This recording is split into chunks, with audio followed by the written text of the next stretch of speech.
Hello there, Trailblazers fans. Welcome in to the fifth quarter. I am your host, Chris Burkhardt.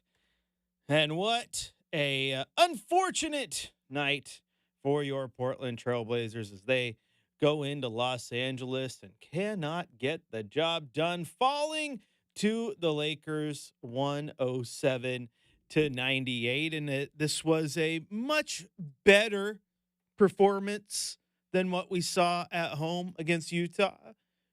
You could say a much more focused group in this one, as the Blazers definitely looked a little more locked in than they had been in recent games, but it was just a little too much for the Blazers to really overcome when it was all said and done. I mean, they looked good in the first quarter.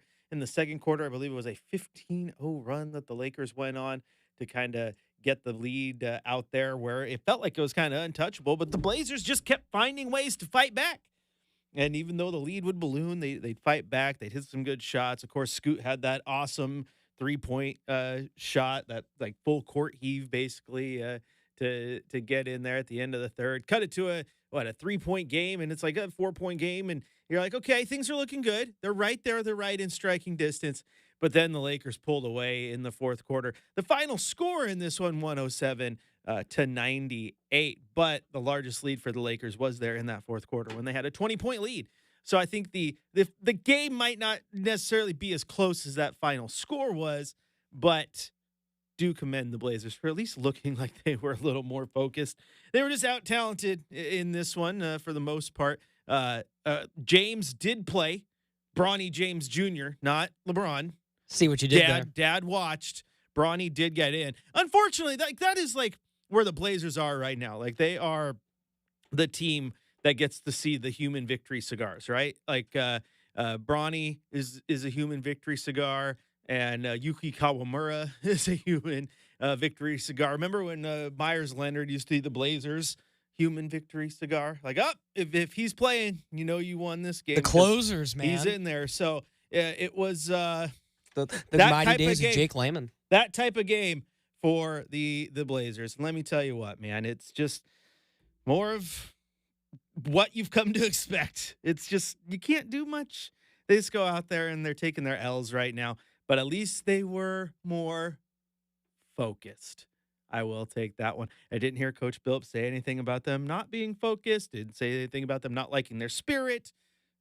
So I guess you can take that one as a victory, right? There's some sort of moral victory in all this. I think so. If you want to join in on the conversation, a couple ways to do so. You can hit me up on social at Chris J. Burkhardt. You can go to youtube.com, type in Rip City Radio. We'll be right there. And, of course, you can grab your phone. 503-248-0620 is the telephone number. Now, taking a look at the box score, my friends, we will start with the Lakers side of things, where the Lakers shot 45% in this one, 38 from beyond the arc. Rui Hachimura had 23 points and 5 rebounds. Dalton Connect had 6 points. Yeah, that's right. That you could have drafted Dalton Connect. Look how good he is. He had 6 points. 0 from 3 from beyond the arc. He's toasted. I'm just kidding, obviously. 8 rebounds as well and an assist. 30 points, 11 rebounds, and 5 block shots from Anthony Davis. And then D'Angelo Russell, 28 points coming off the bench, also 14 assists. I think Kevin Calabro said it on the TV broadcast there about how, someone's trying to convince them that they need to be back in that starting lineup. And he had an absolutely incredible game. He was in one of those heaters, man, where it's just he's hitting everything. It was just the shot was falling, and you couldn't do anything to stop it. I think he had the one there over Jeremy Grant, little step back, resets his feet, gets the ball up. Heaves it, has to throw a massive rainbow to get it over the outstretched arm of Jeremy Grant, and it goes through. And what do you do? You look at the Blazers side of things. Speaking of Jeremy Grant, another night where when your stars aren't getting it done, you're going to struggle. Jeremy Grant at one point was 0 of 10 from the floor. He finished the night 1 of 12 for just 3 points, 1 of 7 from beyond the arc. Tumani Kamara, 8 points, 5 rebounds, no assist, and a single steal. DeAndre Ayton, I think he deserves a lot of credit for bouncing back, because in that game against Utah, Coach Billups talked about very, very limitedly, because he didn't want to go deep dive, right? But he did say, I took him out because I didn't like his spirit, didn't like the way he's playing. And he bounced back in this one, I thought, in a big way. You need rebounds from him when you don't have Donovan Kling and you don't have Robert Williams. You need him to step up. And tonight, DeAndre Ayton, 19 rebounds, which I think you'll take any day of the week, as well as 14 points, a single block shot. He did end up fouling out, though, in 34 minutes. Shaedon Sharpe, 19 points on 7 of 15 shooting. I like him getting more shots up. Those 15 shots were the most on the team tonight, and that's exactly what I like to see from him. Be aggressive, because I think that shot will eventually start to fall, and I'll take the 19 points. Would you like more? Of course, but 19 and 7 rebounds, nothing to scoff at. Now, let's go back next to Anthony Simons, who, again, we talked about pregame, absolutely struggling this season, and I don't know why.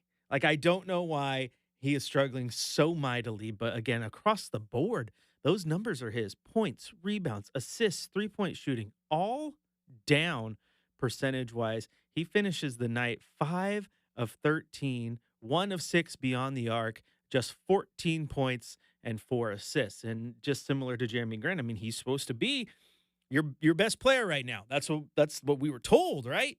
He's your best player. Jeremy Grant's your second best player, whatever. But at least he's supposed to be your go-to scorer. But he's just having night after night right now, where he's not playing like your go-to scorer. Sometimes he's not playing like a starter.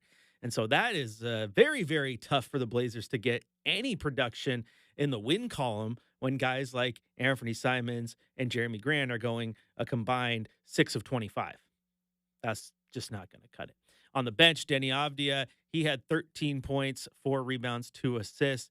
And Scoot Henderson, in his return, 13 points, 2 rebounds, 0 assists, and 3 turnovers. He definitely looked a little bit rusty. Social media was on him. Like, why is he doing that? Why is he doing this? Like he did. He looked like someone was like, yeah, I'm excited to be back on the court, but you got to get the legs back under me. That always happens. And even if you don't have to miss a lot of time to get rusty, because you miss time and then everyone else is playing, they're not getting rusty while you are. It does not take a lot for you to have to shake that off. Delano Banton, 6 points, 1 rebound, 3 assists. Jabari Walker, 4 points, 3 rebounds. So again, not a lot of production across the board. I mean, you can sit there and you can say, well, sure, you had 5 Blazers in double figures, but no one scored over 20.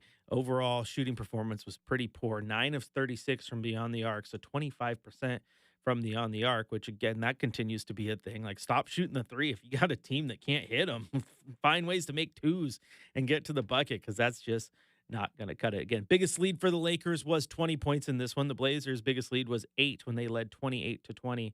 The Lakers' 20-point lead was when they led 107-87. There was only 2 lead changes in this game. 3 times they were tied. On the bench points, it was pretty even. 40 points for the Blazers, 41 for the Lakers. Points in the paint, 46-42 in favor of the Blazers. Each team had 10 fast break points. 10 second chance points, and the Blazers actually had more fast break points, 18-13.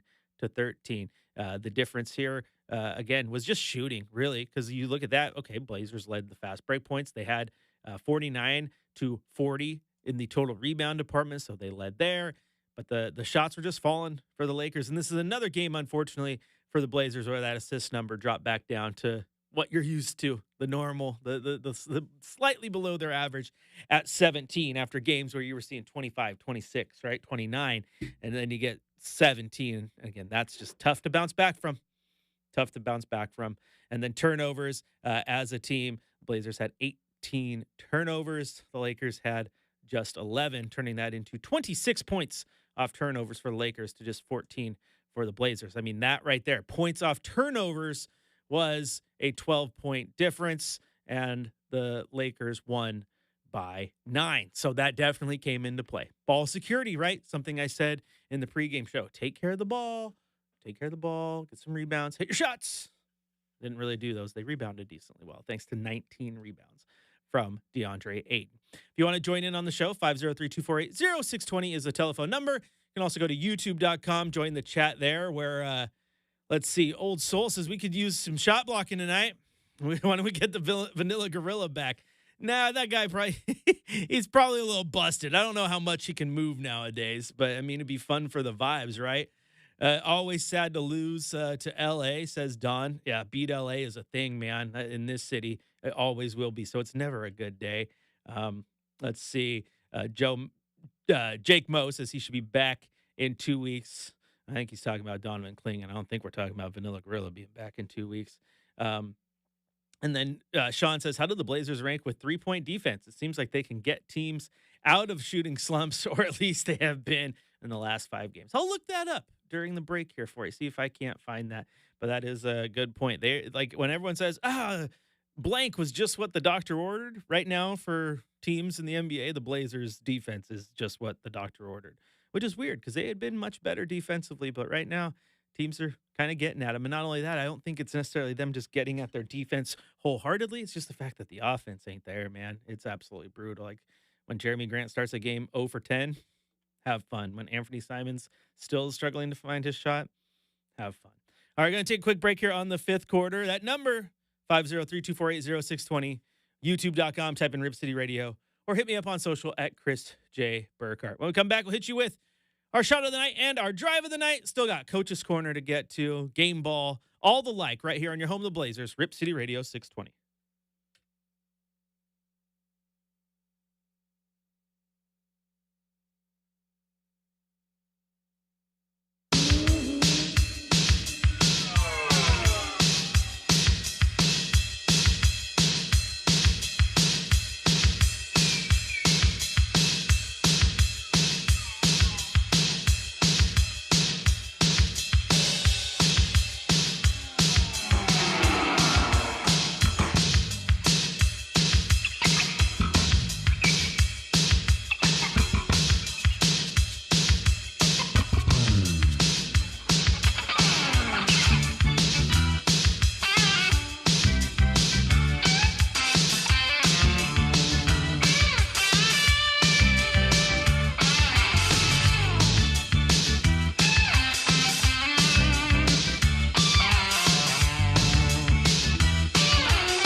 It's time for the fifth quarter shot of the night on your home of the Portland Trailblazers, 620 Rip City Radio.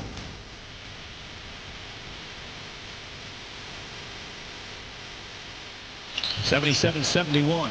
A long pass stolen by Scoot with 2 seconds left. Down to one, half-court heave. Baked in!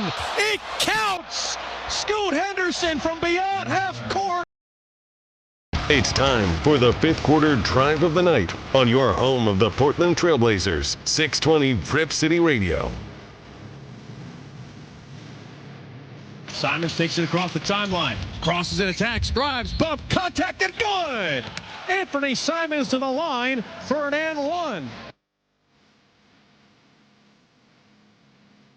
Well, at least that shot from Scoot was pretty cool.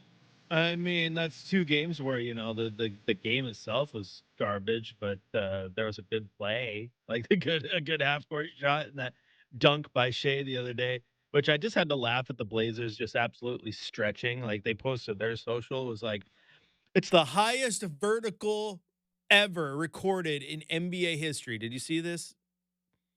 It was, I was like, oh, wow, that's incredible. And then you click more and you read the text, the context, and it says, since vertical in-game stats were started being recorded last season. So it's the highest jump in NBA history in the last year and 24 games. Yeah, I'm going to go on a limb and say that's a small sample size there, Chris. I think you're absolutely just going to go on a limb. But hey, you know what? We look for records around these parts. So give it to him, Chris. Give us flowers. We will give it to him. Hey, now back out to our YouTube chat real quick. Sean asked, how do the Blazers rank with 3-point teams and players out of shooting slumps? At least they have been the last 5-6 games. Now, interestingly enough, let's look at the season numbers here, Sean, because that's a good question about how the team has defended the 3. Well, looking at the team defense numbers, the highest 3-point shooting for an opponent is the Atlanta Hawks. They allow teams to shoot 38.7% on average. And then down there at 25th worst, or best, or 5th worst, is the Blazers at 37.2. So there's your answer right there. They're basically just a percentage point and a half below the Atlanta Hawks, who are the worst. The best 3-point defense team is Memphis at 33.2%. So that is the answer to your question. Interestingly enough, with the Hawks, they actually allow a ton. The average is 41.4 3-point attempts against the Atlanta Hawks. Portland is 37.4 on average. The Hawks are the worst. And then also you look at a good barometer of how good that 3-point defense is that Memphis actually has the second most 3-pointers attempted against their defense at 40.1 per game, but then holds those 40.1 3-point attempts to the lowest shooting percentage in the league right now. So pretty good defense there against the 3-point shot. So there's your answer to how the Blazers stack up defensively. If you want to join in on the chat, 503-248-0620 is the telephone number. You can go onto youtube.com and join the chat there as well, or you can hit me up on social media. Chris J. Burkhardt is the name on the 2 big social apps I'm using right now, or Chris Burkhardt Sports on Facebook or whatever. Just type in Chris Burkhardt. I'll pop up. My face is very, very unique. You'll know it's me. I promise. Let's see. Chris E. says, I bet you Spud Webb had the highest vertical. The vertical to height ratio, absolutely. Nate Robb's got to be up there too, right? Like, ooh, boy, that was always like when they sit here and like we freak out about dunks when we see them. It's like, oh my gosh, did you see that dunk? I'm like, yeah, well, the guy's 6'10". He should be able to dunk. He puts his hands up in the air and he's already at like 9.5 feet. He doesn't need to have a lot of bunnies. Quick YouTube or a quick Google search too, Chris. Spud Webb, 46-inch vert. Pretty incredible number there for a dude who's only 5'7". So, dang. I always sat there and watched Nate Robb do it, and I'm like, yeah, how come some of these small guys can do it and I can't? I can barely touch net. Like, I grew up just like, please, just for the love of God, let me touch net today. The first time I could touch net, I was like, yeah, life is good. And then you got guys like Spud Webb who are just jumping out the gym. A 48-inch vertical for Michael Jordan. So there you go. Wonder what let's look this up. No, come on. I type in Shaq vertical, it doesn't even pop up. Oh man, that's funny. All right, but Blazers once again fall to the Lakers 107-98 in another one of those performances where I think they came out a lot better than they did against Utah. At least F word. They were focused, right? That matters. And the first quarter in this one, I mean, they led 28-22 defensively, getting the stops they needed. The offense was getting some shots up, but then that second quarter was really the difference in this one. It was a 20-point advantage for the Lakers. They went on a 15-0 run in that quarter. They outscored the Blazers 37-17 in that quarter alone. And the Blazers gave it back to them in the third, outscoring them 29-18. But that 20-point gap in the second quarter was really what did them in. Because again, you look at the final score; it was a 9-point game. You take away that third quarter, makes sense. To shaves off of that 20-point lead. So just a rough game for the Blazers. Outmanned at the end, and they didn't have a bigs to deal with Anthony Davis. Try as DeAndre Ayton might, and kudos to get 19 rebounds when Anthony Davis is out there on the floor. But AD was just kind of getting what he wanted to finish the night, 10 of 21. Not a bad night at all. 30 points. Then Rui Hachimura as well, for some reason, became just an absolute stud tonight. The Blazers struggled to stop him. All right, going to take a quick break here. When we come back, we're going to hit you with the Coach's Corner. Go hear what Coach Billups had to say following this loss, and I will hand out a game ball before we put a bow on this one. Got to get out of here. We need rest, man. It's the holiday season, and the Blazers don't play again for like 4 days. I mean, that's nice, right? A little bit of a break. Go take some naps. Get everything right before you hit the court again. Chris Burkhardt here with you. Brenden Slaughter's on the other side of the glass. You can tweet at him, but he's only going to talk about Beaver stuff. That's his wheelhouse, okay? We stick to what we know around here. Chris Burkhardt, Brenden Slaughter. The fifth quarter rolls on after the break.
Welcome back into the fifth quarter. Chris Burkhardt here with you.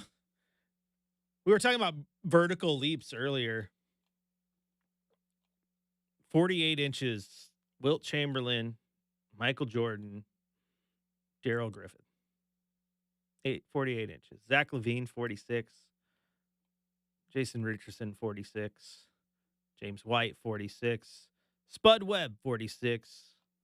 Shannon Brown, 44.5. Muggsy Bogues, 44.3. Not too bad for the guy who lost his handles in the original Space Jam. So there you go. There's some stat numbers. Then it made me think, who is the, feel free to chime in here, Brenden, but who is the all-time vertical team on the Blazers history? So who are your favorites? Because you obviously you got Elliot Williams before the knees blew out. He was up there. Will Barton. Yeah, I would say a young Will the Thrill could jump out of the gym when I was in high school, man. Has to be on the all-vert team. Obviously, Shaden Sharp. Ant was in the dunk contest, so he might get in by default. He literally tried to kiss the rim. It was so cool, man. It was so cool. Yeah, like early, maybe. I mean, before the knees went out, Brandon Roy probably had something a little bit, you know? I feel like he never went with ferocity. He was always finessey. I wouldn't call him a vert guy. He could get up and dunk. Yeah. I think like Bonzi Wells. He wasn't a great jumper, but he dunked with ferocity because he played like a tank. Yeah. Darius Miles. Yeah. Especially in his Clipper days. Oh my gosh, him and Quentin Richardson. And I mean, is it Lamar Odom? Oh, is it coincidence that we can find a lot of these all vert guys if we, kind of go back to some not so great Trailblazer times, Chris? I'm like, like 00 to 05. I have a lot of Blazers who could be vertical. Taze Moore's on that list. Yeah, for sure. If he gets out in the open, he can dazzle. He can put on a show. So. But honestly, another one that I mentioned him earlier, threw him out there as the closers, man. Jake Layman could get up and jump. That Jake Layman. So could Pat Connaughton. He registered like a 44-inch vert at the combine. So there's a couple jumpers in Blazers history. Yeah. Chris says Clyde. Clearly, I'm like, well, duh. Yeah, duh. Good pull though. Good pull since the two of us were too dumb to mention Clyde. We're over here trying to get pulls on names, and like the Clyde is just sitting there for the taking. Like, Derek Jones. Yeah, Derek Jones is one for sure. Yeah, see, Jake goes in with Bonzi Wells too. Like Bonzi Wells was like different though. Like Bonzi, like Derek Jones, like that uber athlete, right? In the cup of coffee he had here, he still puts on a show. Clyde too. Bonzi was like deceptive because he was so thick. Like he was built like a tank, and then he could get up with ease though. And then it's like, whoa, that's great. Sean pulls a Greg Brown. Hey, Blazer fans did love them some Greg Brown dunks. So that absolutely deserving of the Trailblazers all vert team. 100%. Okay. I'm going to change the Rip City Radio password. Brenden is not allowed to have access to it anymore. Greg Oden didn't have verts. Didn't even have knees. God, Chris, it's all good fun. Oh, so like, ooh, Jarrett Jack, nice. Another good one. Love the pull, Jack's man. A good pull too. Love the pulls. See, I'm glad I went here. Jarrett Jack is an amazing pull. He had some athletic moments. He did. He had some athletic moments. Surprisingly, no one said Dame. Good calls, guys. I wouldn't put him on my all-vert team. Yeah, I think next fifth quarter, Chris, we might have to do like the anti-vert team and just try to look at guys. Arvydas Sabonis. Like the Jokic's. When I Ha-Sung Jin. I lift my heel barely off the floor. Yeah, Ha-Sung Jin's on there. Arvydas Sabonis, because he also didn't have legs. So there's a couple. I feel weird putting a big man on there, but Rasheed has to be up there because that alley-oop against the Clippers, Bonzi throws the oop, Sheed jumps up, grabs it from probably hanging off the H on the Hollywood sign. That's how far behind his head it was, and throws it in. That was pretty good. But then again, I told you, Brandon Roy, he had a pretty good one against the Clippers too. So pre bad knees. Yeah, we can. Roy had his moments. Roy had his moments. So that's. I'll give you that one, Brendan. Good job. This is a good question. Now Great question. We got to bring this back. We're gonna do some research. Go full. So I'm watching the Clipper dunk right now. Turn my PC on for a minute here. We got to. Yeah, you're good. We got to do that. Hold on. I got to make sure. I have our YouTube feed up too, so I got to make sure that gets muted so they can hear this one. But I mean, this dunk right here. Guy who was on the outside looking in early in this NBA season. He's getting his opportunities, making the most. Roy goes inside and posterizes. Check some. Senegal gets a poster early in the year. The crowd oohing and eyeing. That's a pretty good BA dunk. So I'll let you have Brandon Roy. I see. We find ways to get through these rough seasons, pulling up the highlights. Yes, we do. When will someone from the Blazer media start asking Jeremy Grant about his lack of production?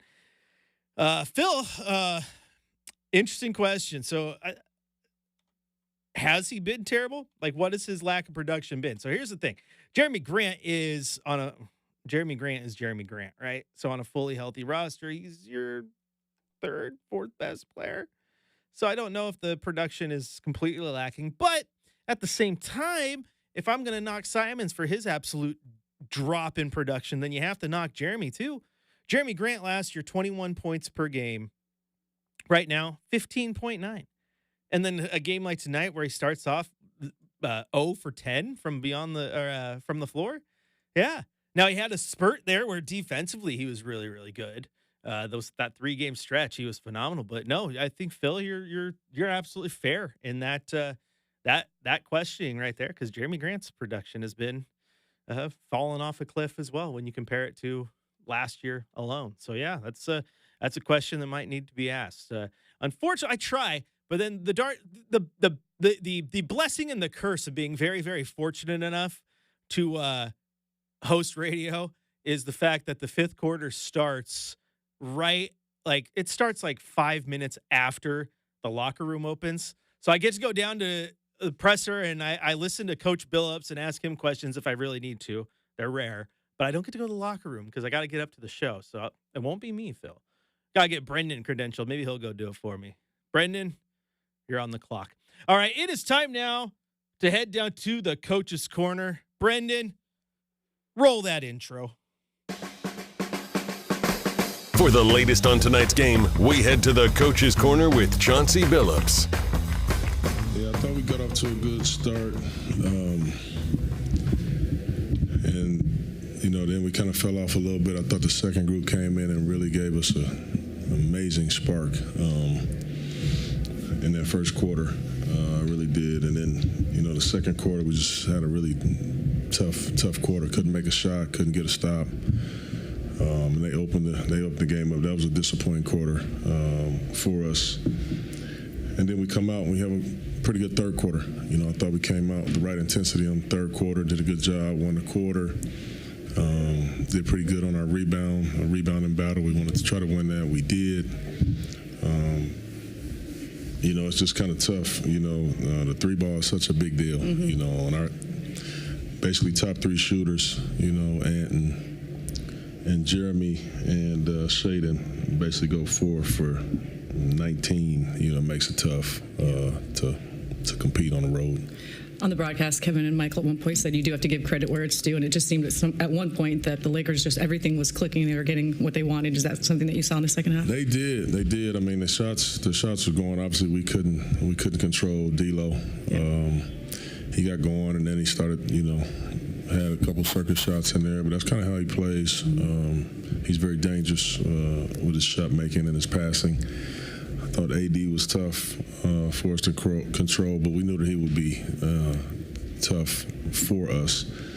But Hashimura, at one point I think he might have had 12 straight, 14 straight, points on us. We had a tough time with him as well. So we had a lot of things kind of leaking tonight. I thought we played hard. We just couldn't get over the hump. What did you think of Scoot in his first game back? I thought he was good. I was happy to have him back. He gets to the paint, and we need to get to that paint. was one of the reasons why I thought our first unit struggled, because we never could get to that paint and create the right type of looks. And then you come in with the guys off the bench, Scoot and Denny, and they play with so much thrust, you know. But I was really happy to have Scoot back out there. I'm sure he'll tell you he was probably a little bit rusty, you know, and antsy to play. But man, he helps everybody on our team when he's out there. It was clear you knew that deep three was in, a half-court three, if you will. Yeah, Tell by your face. Yeah, that was. I could see it the whole time, and I seen that Scoot wasn't even looking at it. You know, he just threw it up there. But I tell guys all the time that we shoot those shots. You know, and he shot 2 of them in this game. You know, and that one was a big shot for us. In a perfect world, it would have fueled us to go on a heck of a run there, but it didn't. But those are big time shots, and I want us all, whenever we get chances, take those heaves. You never know what could happen. Finally, a rarity now, but of course with cup play that you have 4 days off. Yeah. How are you going to approach that? Yeah, we'll get some work in. We'll also get some time away from it, much needed. You know, hopefully the guys that have been out will start to kind of get themselves back going. You know. So we'll see, but yeah, it'll be much. It's coming at a really good time for us. I'm pretty sure the whole league feels that way. We've condensed the schedule this way, but yeah, we'll take some time to get away and just lick our wounds a little bit, and we'll get back to work too. Thank you. All right.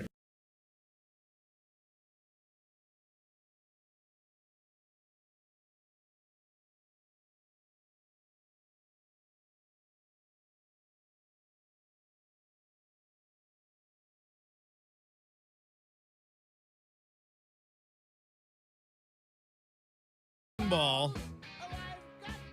I don't even want to give it to anyone on the scoreboard because on the box score, because it didn't work out. Can we give the game ball to Brooke for being like the only member of the media in LA? Like no one else travels. High key. She's just sitting there having to do the post game.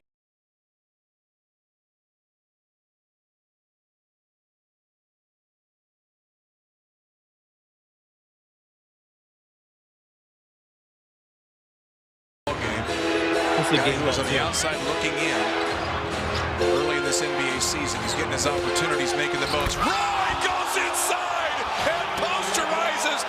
Check some.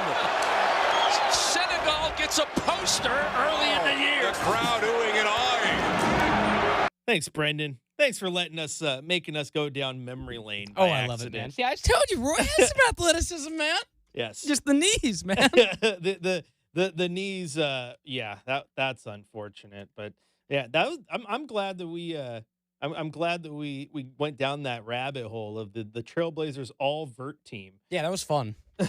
That's things we'll remember on a tough loss to the Lakers, but nevertheless, like Chris and I, like he said, can always still have some fun and get some good conversations going. Absolutely. Also, Matthews turns on the Jets, and it's blocked inside by Bob Mute. Once again, Blazers are trying to do it too much. Hudson rejects it. They lob to Burden, and he jams! Sports Center, that's a highlight. You won't see a finer block in the NBA than what he just did to Brewer, because Brewer was going to pack it, and Robinson just erased it. oh, that's my all-time T-Rob. favorite Blazer play. Just like, don't even listen to the call, Brenden. Like, this is when you talk about ferocity. Just listen to the dunk. Hudson rejects it. They lob to Burden, and he jams! Oh, I love that play. T-Rob with the block out to Matthews, lob to Barton, who is a starter on our Trailblazers all-vert team. Absolutely. All right, Trailblazers fans, thank you so much for tuning into the fifth quarter tonight. Final score from Los Angeles, the Lakers 107, your Portland Trailblazers 98. They fall to the Lakers, but every day is beat LA day. But the Blazers get a little bit of a break now. Chad's going to be excited. He gets the Rip City drive back for almost the entire week because the Blazers do not play again until Friday evening, a home game against the San Antonio Spurs. That is right. Friday the 13th. Hopefully it brings a little bit of bad luck for Victor Wembanyama and company, and the Blazers can get another W back in that win column. Tip-off is at 7 p.m. I will have Trailblazers game day at 5 o'clock, where we'll go back over this game, have some fun. Maybe I'll have some new names for my all-vert team. We're going to put this together, Brenden. This is your job. We're going to put together our all-vert teams, our all anti-vert teams, our all pure jump shot teams, our all defensive team. We're just going to have some fun with this. This is stuff we can do all year long. Martell Webster, one of the prettiest jump shots I've ever seen. He's on my all jump shot team. All right, but we will be back Friday, 5 o'clock. Until then, Blazer fans, sleep easy. Enjoy some of the holiday downtime. Get your shopping done. Do everything you need to do because Friday's going to be a fun one. We will talk to you 5 o'clock, Blazers game day, Friday afternoon. Thanks again, everybody.